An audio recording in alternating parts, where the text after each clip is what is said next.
Welcome to After Hours live stream. Thank God I finally got on. Holy Toledo. There was all kinds of problems. First, it wouldn't let me sign in. Then it wouldn't let me change my camera. I think we were having internet problems. I think Restream was having some problems too. So, how's everybody doing tonight?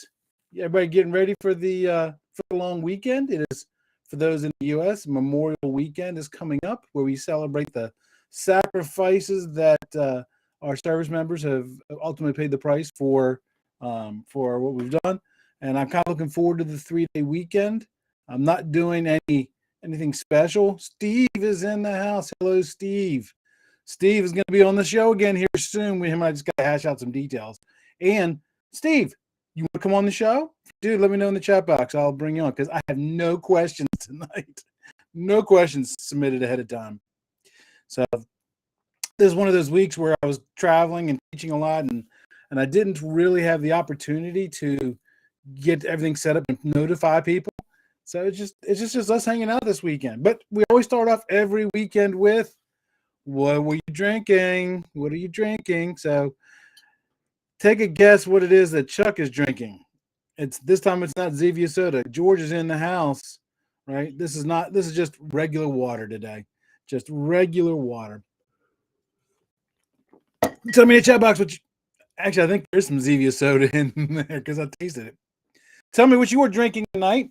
I am taking your questions about copper and fiber cable, installation, estimation, project management, career advice. As I said, I did not get any questions submitted ahead of time. So if you have a question, type it in the chat box. So somebody asks in the TikTok feed, did anyone meet with you? What they were referring to was last week, I was in North and South Carolina. I was in Raleigh, Charlotte, and Columbia, South Carolina.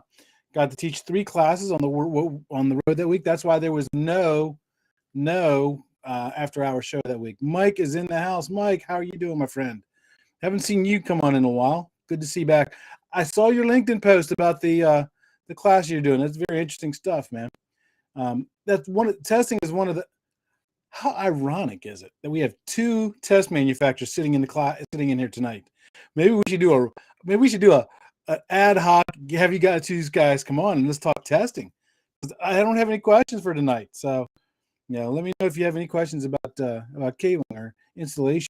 I did get some questions yesterday, not for this show per se, but I did teach this week virtually, and one of the questions I got asked was about the 40% fill ratio number, right? And so a lot of people don't understand the 40% fill ratio number. It's really for conduit fill ratios, right? So putting cable inside of conduit. It's really not for fire stopping. So ironically, I have some fire stopping sitting right here. Why does Chuck have fire stop products sitting at his desk?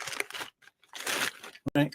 So the 40% fill ratio is for conduit. When you talk about actual fire stop products, you're going to have a different fill ratio for different systems, right? So what that means is, I don't know what the fill ratio is for this particular fire stop off the top of my head, but it can range anywhere from about 18 to about 100%, depending on the system you're actually trying to fire stop. Actually, I do have one that's 100% sitting right here. This is the STI Easy Path sleeve. This is the big one, right? This has a 100% fill ratio. You could put as many cable as you want in this thing, and it will always work correctly. So that alleviates the technician in the field having to figure out what is the fill ratio for that system. Because calculating fill ratios is not easy. It is not easy. There are some calculators out there, and if you are interested in getting one of those calculators, let me know. Shoot me an email at chuck@letstalkcabling.com, and in that email say, hey, Chuck, send me the links for those fill ratio calculators, because their spreadsheets are already built up and helps you calculate. I've looked at the formula in the TDMM, but they're kind of hard to figure out unless you're good at math, right? So they're really, really tough. One of the things I wanted to talk about tonight is I ordered more stickers. More Let's Talk Cabling stickers. So I got more coming in. So if you want some of these, let me know. I've also got, you've seen the The knowledge is power. I just ordered those stickers tonight. So those will be coming in. Oh, guess what else I just ordered today too? My own personal set of the ANSI standards. Yes, I don't have to rely on my day job anymore, because if somebody asked me a standards question, I would kind of have to virtually log in and log into the computer out 1,000, 2,000 miles away. I've got my own personal set coming now, so I don't have to rely on anybody else anymore. So good news to go. So to get back to fire stopping, the 40% fill is like I said, for conduit. Another common question, and this is not going to be a fire stopping session today, but nobody's had me with any questions yet. So I'm watching both monitors for both chats and also on TikTok, watching for questions about cabling, copper and fiber cabling. The other question I got this week also had to do with fire stopping as well. And so somebody asked me, what was the difference between mechanical and non-mechanical fire stops? Because a lot of people are get confused about that. So the biggest difference between mechanical and non-mechanical, the majority of what you're going to install out in the field will be non-mechanical. That's going to be your putty, your caulk, your cementous material, intermittent sheets, wrap strips, silicone foams, and also your bricks. Oh, I happen to have one of those here. They're sitting here too. One of the bricks. I told you I got all kinds of fire stops sitting around me today for some reason. I don't know why. Maybe I'm expecting a fire. Teresa is in the house. Hello, Teresa. Teresa, do you have any questions? Nobody submitted any questions ahead of time. So right now I'm just kind of rambling about fire stop stuff until somebody sends me a question. It's kind of cool that I didn't even notify anybody about this particular class or this live stream tonight. I've got people signing on because the regulars. I appreciate you regulars. Mechanical versus non-mechanical. So a mechanical system means it's already assembled. All you got to do is just install it. All you got to do is install it, right? So this is an example of a mechanical system. It's already assembled. All you got to do is just cut the hole, put it in the wall. An example of a non-mechanical system would be, for example, one of these. You have to assemble this. You got to cut the hole, put this in the wall, run the cables through, and then you got to fill this up with fire stop putty. Sometimes mineral wool, right? Sometimes not mineral wool. And then so it's going to be assembled on the job site. It's always a good idea when you're putting in fire stop systems. I know I got one in here. Yes, I do. If you're putting in fire stop systems, this is one of my pro tips too. I don't remember which number it is. Did you know I have a list of 146 pro tips? It's on my website. Go to letstalkcabling.com. You'll find it there. So if you're doing fire stop systems, because of the legalities, I highly recommend that you use one of these. All right. This is a sticker that you put on the wall that says what the day you installed it, the name of the company you installed it, what UL drawing you use. And I also highly recommend you take a digital picture of that fire stop system. That way, 6 months after the job is done, when the Valcom guy comes in and he runs his cable through the fire stopping, then you know that you got documentation. And that's actually pro tip number one that I have is document, and document, right? So let's see. We did see I have some comments coming in. So let's take a look at a couple of those comments. Oh, Justin's in the room. Justin is also going to be a future guest on the show. Him and I just got to hammer out the details as well. I got a lot of great guests planned up. I just got to get around to it. So Teresa says that her favorite is the Hilti Speed Sleeve. I don't have an example of the Speed Sleeve, but that is actually a really cool device. It's very similar. If I remember right, isn't it the one where you got to twist it? If I remember right, let me know, Teresa. I think it's the one that you actually twist. And I believe that one also has a 100% fill ratio as well, right? So let's see here. What this person says here. So many companies want feedback, but when you write them off the cuff, it's oftentimes ignored. I saw a YouTube video with Gennard Tools. Would it be possible to survey telecom techs in the industry about the tool backpacks? I have a ton of feedback. Absolutely. Absolutely. Send me a message on LinkedIn, and we will certainly get you on the show. What we'll do is we'll talk about we'll do a preliminary interview, and we'll talk about what you want to talk about, and yeah, sure, absolutely do it. Anthony's putting in some. Anthony is also another future interview person on the show. He says, but the pillows over the bricks Really, Anthony? Why do you prefer the pillows over the bricks? Let me know. I've always preferred the bricks. Now, the pillows, unless they've changed them, you have to compress them, right? And with some of the pillows, you have to put wire mesh on both sides of the wall, and then you got to anchor that wire mesh to the wall with metallic anchors. Let me know if that has changed, because I haven't put the pillows in a long time. Because, like I said, I always stuck with the bricks, because when you put two of these together, man, this thing does not go anywhere. Now, pillows, on more than one job site, I have seen where the carpet guys would take the pillows out of the fire stop system, tape them to their knees. That way, when they are putting in cable stuff, they're not on their knees. So, there you go.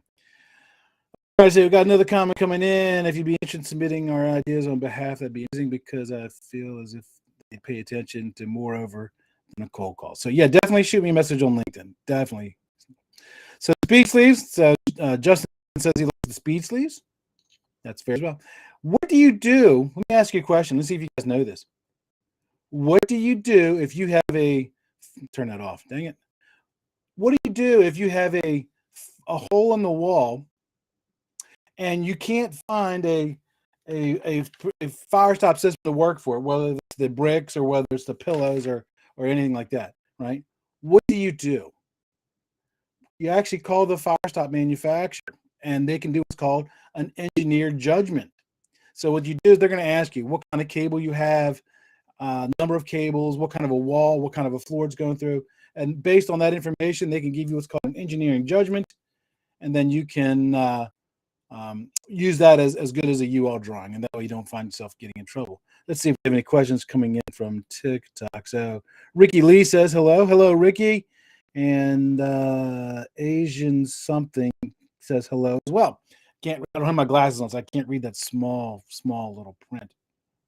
So fire stopping, what a lot of people don't realize, you hear the term listed all the time. The term listed when it talks about cabling. But did you know that a fire stop system is listed as well?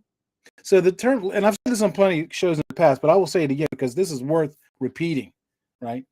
A listed system is a product or service. Ow! Holy cow, that hurt. Ouch. I just got peppermint in my eye. Dang it. I was out on the back porch. Did you know peppermint's a good ant repellent? Yeah. If you put it in a sprayer, mix it with water and a little bit of soap, it repels ants. It also burns the heck out of your eye when you touch your eye. Holy smokes. That hurt. You think I would know better. I wasn't wearing my appropriate PPE. Oh, no. And now I can't see anything. Yeah, so the engineer, what was I talking about? Was it engineering judgment? I lost track. Safety glasses. Yes, absolutely. I should have been wearing safety glasses. And I totally forgot what I was talking about. So let's talk about, let's see some of the comments. So Teresa says she likes the speed sleeve because it's got a 100% fill. Absolutely, because you don't have to calculate that, right? Anthony says speed sleeve is good. However, there's some drawbacks as people leave it open. Ooh, I did not know that. Did not know that. Very cool. And then let me see. Anthony's put on a comment here too, something about a website. So that's the power. I will definitely take a look at that, Anthony, and maybe we do a future show on that. I'm also working on getting a rack and some vertical managers so I can have a rack behind me and we can do some more online stuff. So that's really, really good. So yeah, definitely ask for help. Ask, the fire stop manufacturer. They will definitely help you with that. And then so I was talking about listed, what listed is. So listed means a product or service that has been tested by a nationally recognized testing laboratory, and it passes the flame and the smoke testing and in the water test, and then it's put on a literal list, and then it's accepted to be put in the building. So when a fire stop manufacturer, since Anthony's in house, and I know that they sell STI. Since say STI comes out with a new fire stop system, well, they're going to send that to UL. UL is an example of an NRTL. They will burn it for however long they want to try to get it to, and then if it passes that test, it's given a UL document number, right? That's now a listed system. Now, here's some things about that system. When you put that system in the wall, you have to install it exactly the way that UL instruction sheet says to do it. right? And the reason for that is um, it's been tested a certain way, right? That's why you can't mix and match fire stop materials. You can't take an STI fire stop and then go put Hilti material in it because it hasn't been tested that way. And think about it from a manufacturer's perspective, right? If they come up with a brand new system and they go spend, I don't know how much it costs. I heard once $10,000. I don't know if that's true or not, but if it costs a lot of money to get their system certified, are they going to send that system back to get certified again with half of their stuff and half of their competitor stuff? Right? And what if it's not 50-50? What about if they use 60-40? What if they use 70-30, 80-20, 90-10? There's no way you can predict that. That's why you can't mix and match fire stop materials. It has to be all that material. So if you have a fire stop system in the wall and you're running a cable through it and now you're modifying it, you got two options. You can either A, go get some more of that material, whatever it is, whoever manufacturer it is, or you can take that one system out and replace it with the system that you do have, right? So there is a requirement for that. If you don't, then you can find yourself in a lot of hot legal water.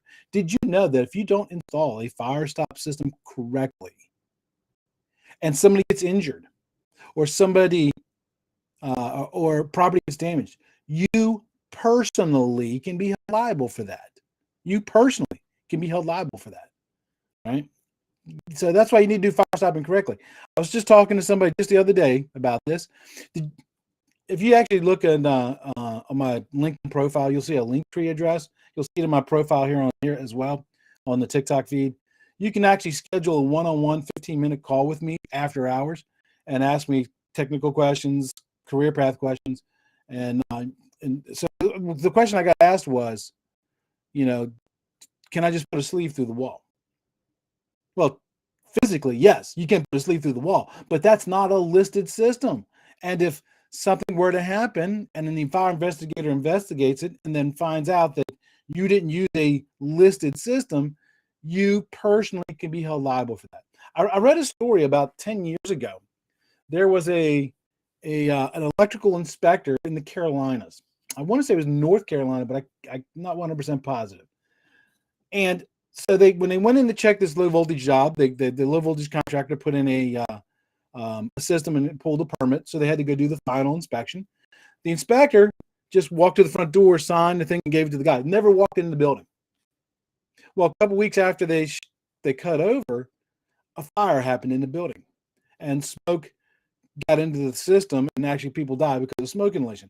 The electrical inspector went to jail because he did not do his job. So you, the installer, can also be held liable for that as well. So we got a question here.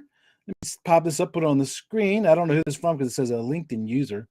Do I happen to know of any small companies near DC for a little bit of RF exposure on the weekends?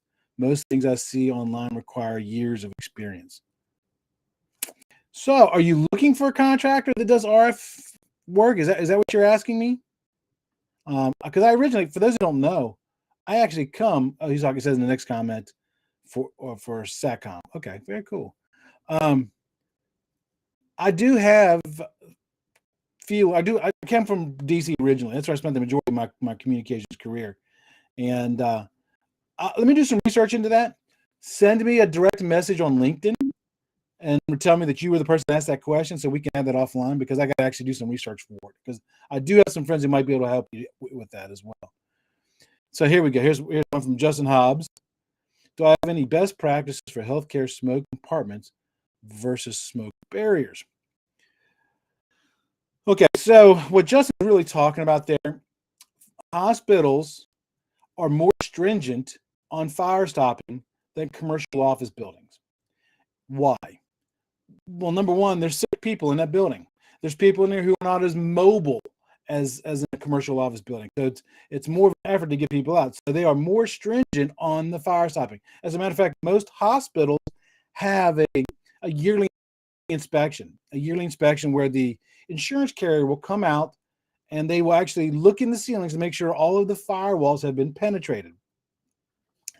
If they haven't been, then that hospital can potentially lose their insurance, right? So getting back to Justin's question, do I have any best practices for health smoke compartments versus smoke barriers? So a smoke compartment is a series of barriers that basically keeps all the smoke contained to one room. Most smoke barriers do that as well, although on a larger scale. My only best practice for you is use a listed system.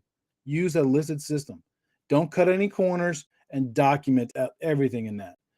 Because again, if you do it incorrectly, you can find yourself in some pretty hot legal water. And I don't know about you, but I don't want to go to prison because I didn't put enough putty in a wall or a pipe, right?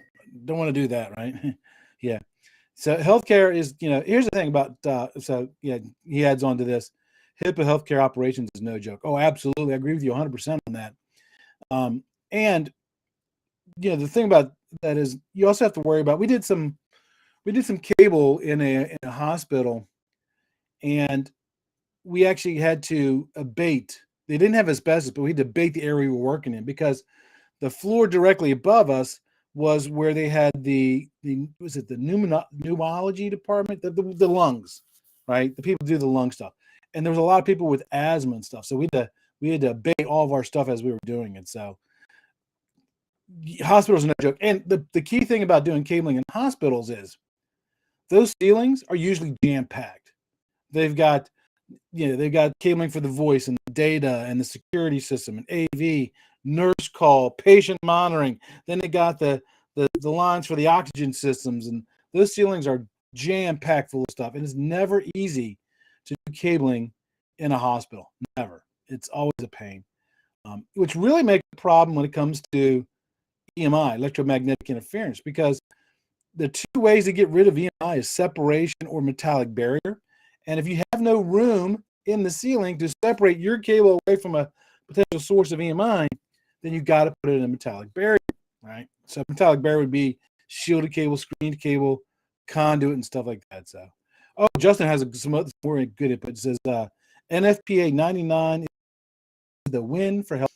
For those who may not know this, any document that's produced by the NFPA, you can go on the NFPA website, sign up for a free account, and you can read any document that they produce, including the NFPA 99, including the NEC, including the any document the NFPA produces.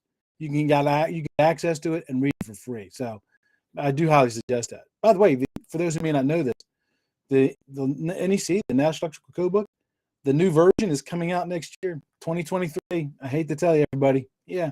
So make sure you get your copy and make sure you read it through in advance because it's coming out. I'd be curious to see what kind of changes.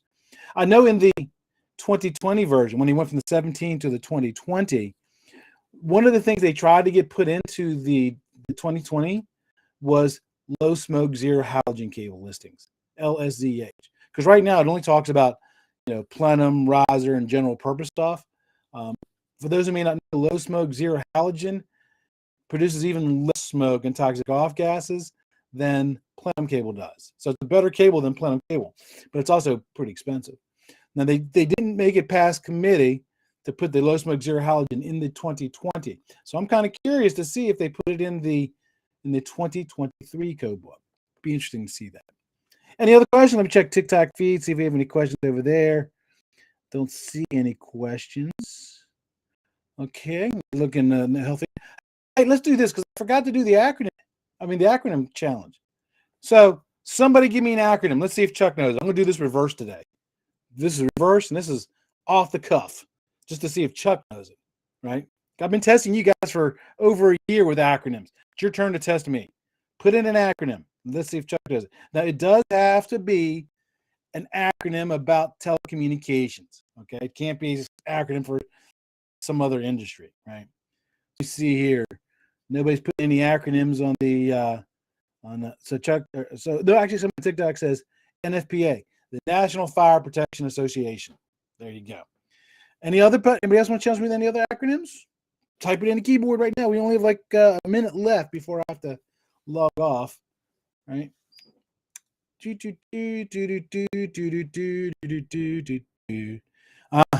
So somebody typed in the LinkedIn feed TBBIBC. That's telecommunications bonding backbone interconnecting bonding conductor. There you go. There's nothing for you. Alrighty, nobody had any other acronyms for me? MPOE, minimum penetration of minimum point of entrance. There we go.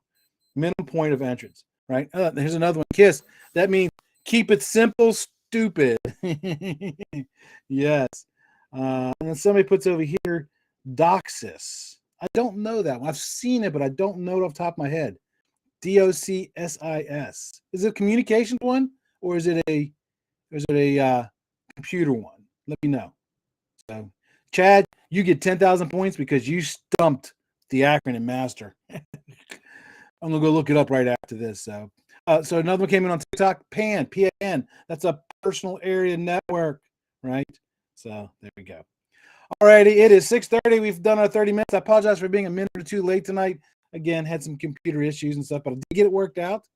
There will not be a live stream on June Thursday, June. Is it 16th? 16th to 12th? There will not be a live stream. But I'm not on the road again until July. So every other Thursday night there will be a live stream. So there you go. Appreciate everybody coming on tonight. Thank you, Steve, for the great input. I always like getting feedback, good or bad. So until next time, everybody, remember, knowledge is power.